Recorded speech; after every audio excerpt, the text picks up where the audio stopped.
तो नमस्कार दोस्तों, एक बार से फिर से स्वागत है आप सबका क्रिकेट 24 की एक और लेटेस्ट वीडियो में। आज की इस वीडियो में हम दोस्तों जो कल मुकाबला खेला गया यानी कि भारत बनाम न्यूजीलैंड के वर्ल्ड टेस्ट चैंपियनशिप के फाइनल का जो डे 3 था उसके बारे में आज हम रिव्यू करेंगे। कैसा रहा वो दिन, प्रॉपर उसके बारे में एनालिसिस करेंगे, कहाँ कहाँ गलतियाँ हुई उसको देखेंगे। तो इसी के साथ उम्मीद करता हूँ कि आपको ये वीडियो पसंद आएगी। अगर पसंद आए तो आप हमारे यूट्यूब चैनल क्रिकेट 24 को सब्सक्राइब कीजिए, वीडियो को लाइक कीजिए, शेयर कीजिए और जिन्होंने अभी तक नोटिफिकेशन बेल और सब्सक्राइब बटन को नहीं दबाया है वो जल्दी से जल्दी दबा दीजिए ताकि मेरी लेटेस्ट वीडियो की जानकारी सबसे पहले आपको मिला करें।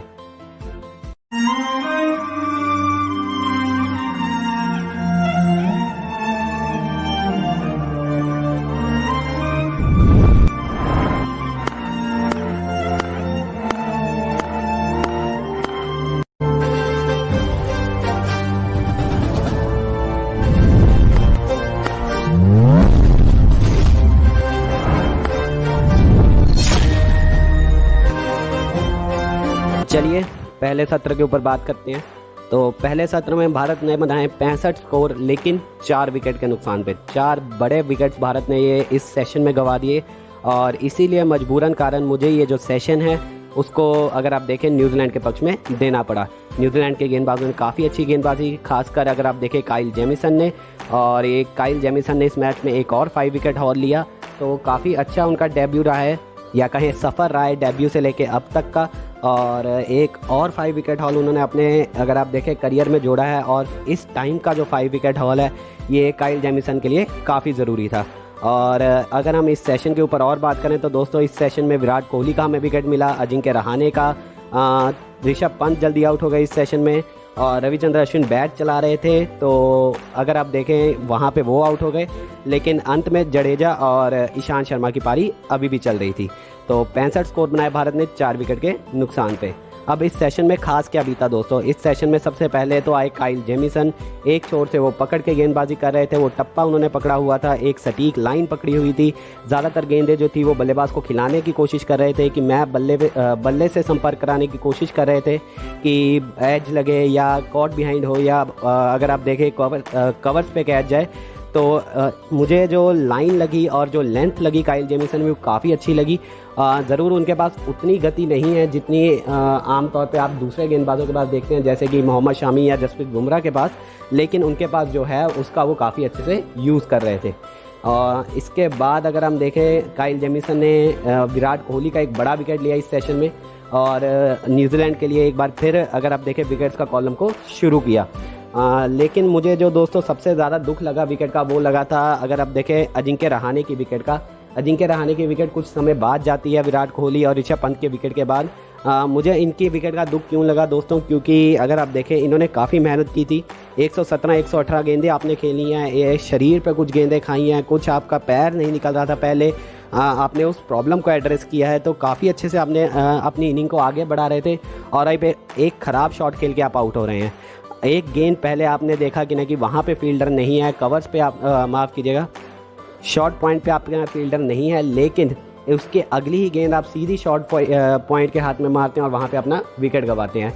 तो यहाँ पे मुझे अजिंक्य रहाणे से थोड़ी ज़्यादा उम्मीद थी कि आप 49 पे पहुँचे हैं, आप एक सेट बल्लेबाज हैं तो आप एक बड़ा शतक बना सकते थे, एक शतक बना सकते थे और भारतीय टीम को कहाँ से कहाँ पहुँचा सकते थे। लेकिन उनकी पारी अच्छी थी, एक रेजिस्टेंस हमें देखने को मिली पूरी भारतीय टीम से, अंत तक हमें देखने को मिली। और इसी के कारण अगर आप देखें इस जो सेशन में था शुरुआती विकेट्स लेने के कारण भी अगर आप देखें तो लेकिन फिर भी भारत ने 65 स्कोर जोड़े। अब देखते हैं अगले सेशन में जडेजा कितने स्कोर जोड़ते हैं, क्योंकि जडेजा एक मात्र ऐसे बैट्समैन है जो बचे हैं आप क्रीज पे। जो आगे वाले बल्लेबाज हैं वो हैं ईशांत शर्मा, मोहम्मद शामी और जसप्रीत बुमराह। आपके पास टेल ही बची है, टेल को जडेजा का साथ देना होगा ताकि ये जो स्कोर भारत का इस समय कम लग रहा है हमें वो 200 के पार पहुंच सके। तो इसी के साथ ये सेशन समाप्त होता है। अब देखते हैं आगे वाले सेशन में जडेजा क्या कमाल करते हैं। तो सेकंड सेशन की बात करते हैं अब।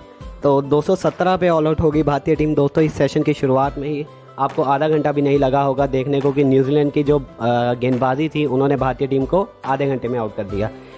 3 विकेट बचे थे भारतीय टीम के पास और उसमें भी न्यूजीलैंड ने बाजी मार के ले गया और 217 के स्कोर पे भारतीय पूरी टीम को 72 की आउट कर दिया।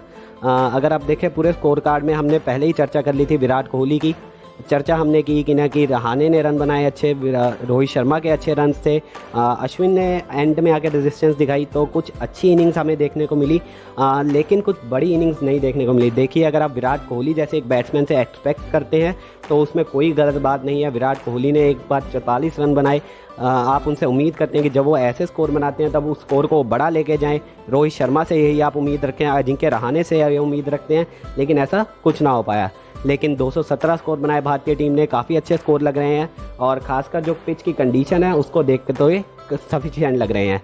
तो ये देखने वाली बात होगी कि क्या भारतीय जो गेंदबाजी के क्रम है वो न्यूजीलैंड के बल्लेबाजों को रोक सकती है इन 217 रनों के अंदर। तो इसी का जवाब इसी सेशन में हमें कुछ मिला। 21 ओवर डाले गए भारतीय गेंदबाजों के द्वारा, लेकिन उनको विकेट नहीं मिला। एक अच्छी गेंदबाजी रही तीनों ही फास्ट बॉलर्स के द्वारा। अगर आप बात करें अगर आप बात करें ईशांत शर्मा की, जसप्रीत बुमराह की या फिर मोहम्मद शामी की, तीनों ही गेंदबाजों ने अच्छे स्पेल्स डाले, तीनों ही गेंदबाजों ने पकड़ के गेंदबाजी की। लक ज़रूर भारत के साथ नहीं था आज, उम्मीद कर रहे थे, कुछ एजेस भी लगे, वो स्लिप के ऊपर से निकल गए, स्लिप और गली के बीच में से निकल गए, तो वहाँ पे उम्मीद थी कि ना कि कैच पकड़े जाएं या वहाँ पे फील्डर हो, लेकिन ऐसा नहीं हो पाया। और न्यूजीलैंड ने जैसे तैसे करके वो जो पहले इस सत्र का जो बाकी टाइम था वो भी निकाल लिया और 36 रन भी जोड़ लिए। तो 36 पे विदाउट लॉस न्यूजीलैंड का इस टाइम पे ये स्कोर है। उम्मीद करते हैं आने वाला जो थर्ड सेशन होगा वो भारत अपने नाम कर पाएगा, क्योंकि जो आज के पहले दोनों सेशन है, चाहे वो फर्स्ट सेशन हो चाहे वो सेकंड सेशन हो, वो न्यूजीलैंड ने अपने नाम किए हैं। उम्मीद की जाएगी कि ना कि जो थर्ड सेशन होगा वो भारत के नाम हो। तो ये तो आने वाले सेशन में पता लग जाएगा और आने वाली कवरेज में भी बता देंगे हम आपको। तो चलिए आखिरी सेशन के ऊपर भी अब बात कर लेते हैं। तो पूरे दिन में अब यही एक सेशन था जिसको हम शेयर्ड सेशन कह सकते हैं। ये बिल्कुल वैसा ही एक आइडेंटिकल सेशन था जैसा बिल्कुल अगर आप देखें स्टार्टिंग ऑफ द मैच खेला गया था, उसमें भी 65 रन बनाए गए थे और 2 विकेट्स गंवाई गई थी। इसमें भी बिल्कुल वही हुआ, 65 रन बनाए गए और 2 विकेट्स गंवाई गई। लेकिन इस बार फ़र्क ये था दोस्तों, जो पहला सेशन वो वाला था वो भारत ने खेला था और इस बार का जो सेशन है वो न्यूजीलैंड ने खेला है। चलिए अब इस सेशन के ऊपर डिटेल में बात की जाए। तो इस सेशन में अगर आप देखें तो शुरुआत की गई टॉम लेथम और डेविड कॉनवे के द्वारा।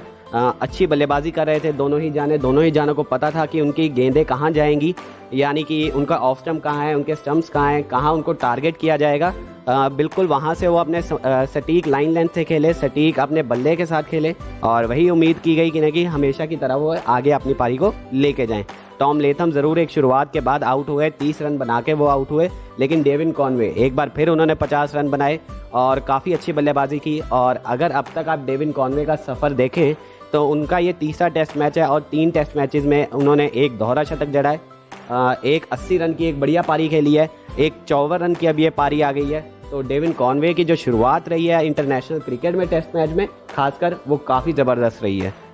तो इन दोनों के आउट हो जाने के बाद डेविड अगर आप देखें तो केन विलियमसन और रॉस टेलर अभी भी क्रीज में मौजूद हैं और 117 रन से इस समय न्यूजीलैंड पीछे है। इस सत्र में एक खास बात यह हुई दोस्तों कि ना कि जो रविचंद्र अश्विन की गेंद थी वो घूम रही थी, यानी कि अगर आप देखें थर्ड डे है अभी टेस्ट मैच का, या अगर हम कहें सेकंड डे है अभी टेस्ट मैच का, तो वहाँ पे अभी से गेंद रविचंद्र अश्विन का स्पिन हो रहा है, टर्न मिल रहा है, उनको बाउंस मिल रहा है और ये काफ़ी अच्छी संकेत है रविचंद्र अश्विन और रविंदर जडेजा के लिए कि अगर आपके गेंद इस दिन पे अगर आप देखें डे 2 पे ऐसे स्पिन हो रहा है तो डे 3 या डे 4 पे कैसे जाएगा, और इसलिए भारत को इससे फ़ायदा हो सकता है। और इसके लिए अगर आपको ज़्यादा फ़ायदा उठाना है तो आपको पहले रन्स बनाने होंगे, यानी कि न्यूजीलैंड को 117 रनों के अंदर अंदर पहले रोकना होगा, उसके बाद आपको रन्स ऑन द बोर्ड लगाने होंगे ताकि जो आपके स्पिनर हैं वो आपका काम कर सकें। तो इसी के साथ दोस्तों मेरे ये वीडियो को मैं रैप अप करना चाहूँगा। उम्मीद करता हूँ आपको ये वीडियो पसंद आएगी। अगर पसंद आए तो हमारे यूट्यूब चैनल क्रिकेट 24 को आप सब्सक्राइब कीजिए, वीडियो को लाइक करना मत भूलिए, सब्सक्राइब बटन और नोटिफिकेशन बेल को ज़रूर दबा दें ताकि हमारी लेटेस्ट वीडियो की जानकारी सबसे पहले आपको मिला करें। और तो और दोस्तों मैं आपको एक चैनल और रिकमेंड कर रहा हूँ, टेक वैद का। इस चैनल में दोस्तों आपको अनबॉक्सिंग वीडियोस देखने को मिलेंगी या आपको अलग अलग टेक्नोलॉजीज़ के प्रोडक्ट्स हैं तो उसके रिव्यूज़ मिलेंगे, प्रीव्यूज़ मिलेंगे। उम्मीद करता हूँ आपको ये चैनल भी पसंद आएगा। तो इसी के साथ आपको इस चैनल का लिंक भी डिस्क्रिप्शन में मिल जाएगा। तो अगर आपको ये वीडियो और ये चैनल पसंद आए तो इस चैनल को भी सब्सक्राइब करें।